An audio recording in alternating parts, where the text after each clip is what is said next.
time-consuming operations and effectively just keep all our users happy. All right. And once we have looked at the event loop in theory, to hammer this home, let's also take a look at some code examples where we can see event loop in action. As a side note, all code examples are located in the event loop example directory. So if you need to take a look, just grab the repo and you can find it there. And you should be familiar with our first example, since it's a async version of read file method. So we import read file from the FS module, and then we have a console log, started our task first. Then we have read file method where we pass the path, we pass the encoding, and then of course we have the callback. And then in the callback, I console log the first result, and then of course I have completed the first task. And then right after the read file, I have starting next task. And something really interesting. In a console, I can see that we first console log started the first task.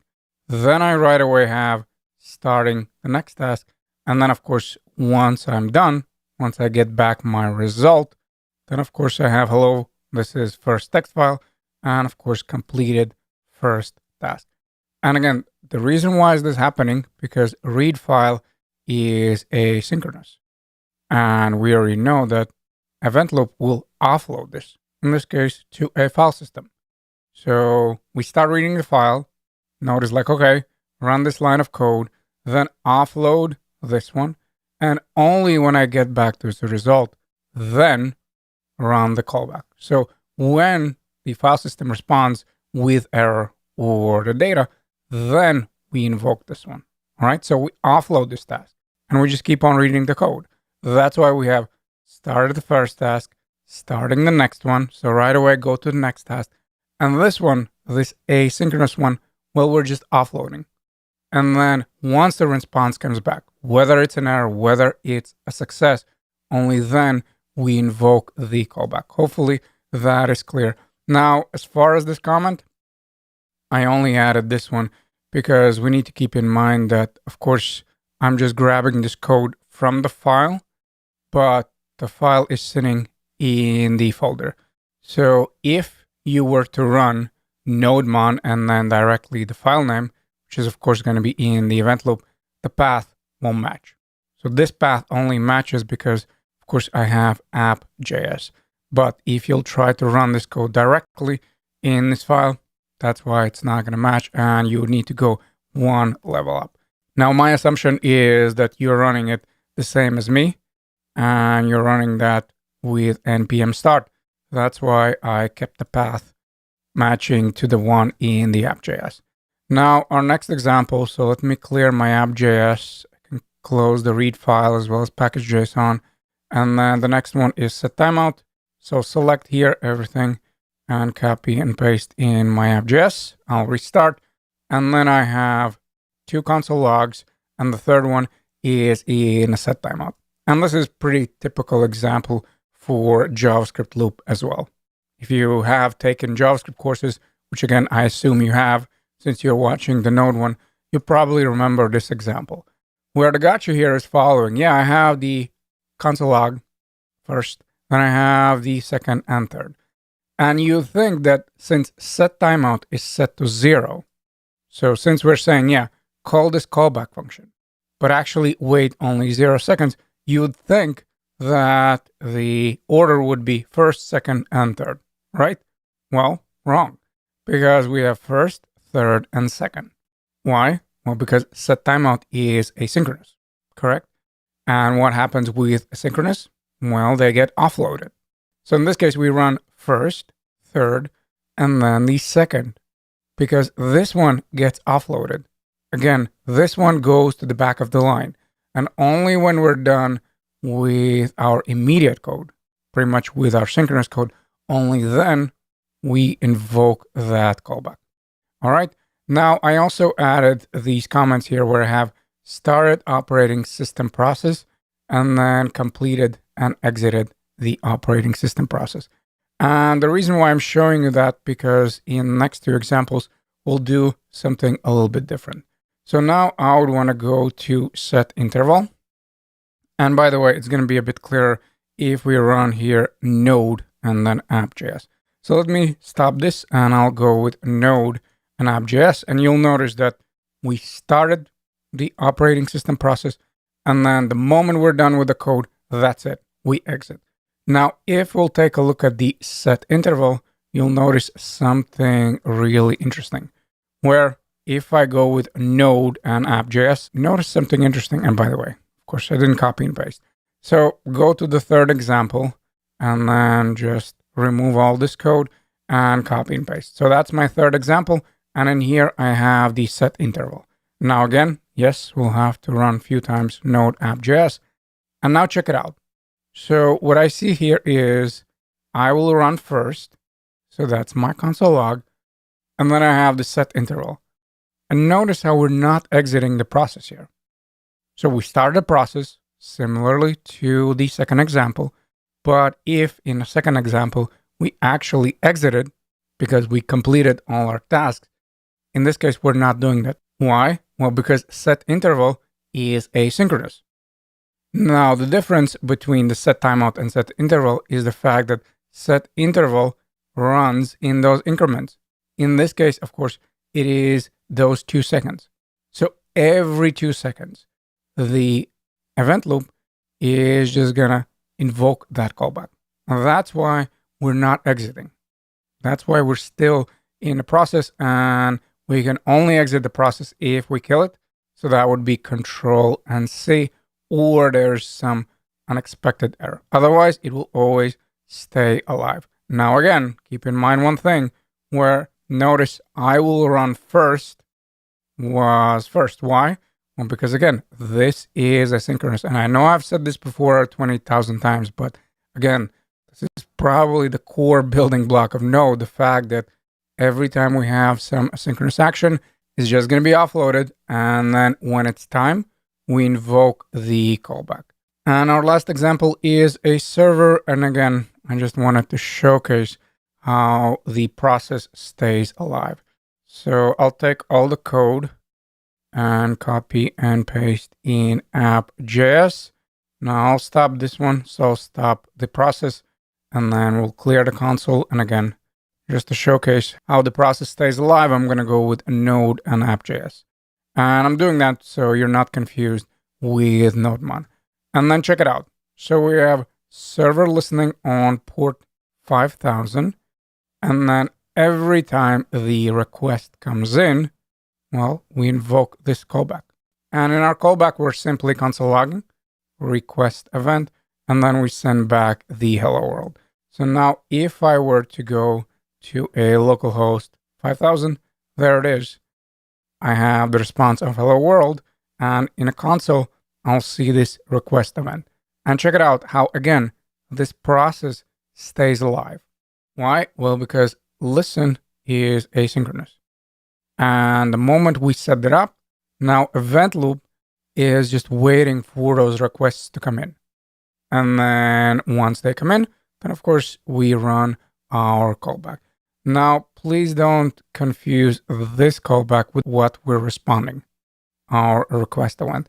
So this callback is just when we're setting up the server, because in here we can have the success or the error. So in our case, as you can see, everything went great. We have server listening on port 5000, but of course, there also might be an error. And this one, of course, just responds to that request event. But the whole point is with server.listen, we just say, hey, event loop, just keep listening for those incoming requests. And the moment show up, then respond to them appropriately. Hopefully it is clear. And of course, we can move on to our next topic. All right. And up next, I would want to talk about asynchronous patterns in Node.js. So if we remember when we were setting up the file system module, we covered how we have two flavors. We have the synchronous one and the asynchronous one. And while asynchronous one is great, since we're not blocking the event loop, the problem is that if we're using this callback approach, well, it gets messy pretty quickly, right? Because we're nesting one callback inside of the other one. So now in the following videos, I would want to show you the alternative that we'll use throughout the course and why, in my opinion, it is much cleaner syntax. And that's why, of course, we'll use it. And first, what I would want is just to kill everything here. And I'll start with the node since I'm done showing you the event loop. And we're just going to go with npm start, right? That was the proper one. And now I'll delete everything that I currently have not here. Sorry. So I'll leave this one, the async one. I would want to remove everything in the app.js. And now I just want to quickly show you the code that would block that event loop.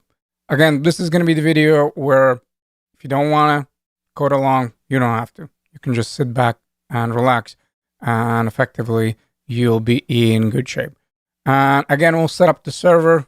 Like I mentioned before already 20,000 times, don't worry about specific commands. We have the rest of the course where we'll be building servers. So trust me, you'll get sick of it. So we'll go with HTTP and require.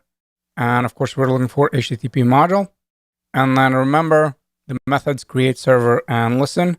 So we go with const and we create the server that is HTTP and create server. We pass in callback. The callback takes two objects, request object and response object. So again, essentially request object is what is coming in and response object just represents what we're sending out, what essentially we are responding. And then I would want to listen on a port again. So I run server.listen and then I'll pass in the port of 5000. And then of course we have that callback once the server is ready. And in here we can just go with console log and we'll simply say server is listening on port 5000. Server is listening or just listening is fine. Listening on port, and then of course in my case port is 5000. Let's set that up. So we should have this listening on port 5000. And then of course in my callback function, I would want to check for the URLs because I would want to show you how even if we try to get a different resource, we're still blocked by other user if he or she is requesting some kind of resource where we have the blocking code. And don't worry, if this sounds like gibberish, you'll see what I mean in a second. So remember on the request object, we could check for the URL. So effectively you could check what is the resource that the user is requesting. So for example, homepage would be /, and then the about page would be / and about. And that is sitting in the property by the name of request and URL. So request is the object and then URL is the property. So again, we'll do a quick and dirty way. We'll just say request URL is equal to a /. That means it's a homepage. And then we just need to go with res.end and then we'll say homepage. Again, later we'll have way more sophisticated approach, but for now, this will do. And then we're checking for the about page. Okay, awesome. So this is going to be an about page. And then if there's a page that doesn't match any of the resources, then of course I'll just send back, I don't know, error page. I'm not going to set up the whole link, nothing like that. All right, we save it. And then this should send back about page. Awesome. And then of course in homepage, I can just respond with the homepage. So life is beautiful. Users can come here. And as a side note, multiple users I'm representing with these tabs. So imagine these are my users and life is beautiful. We are requesting resources and we're just going on about our day.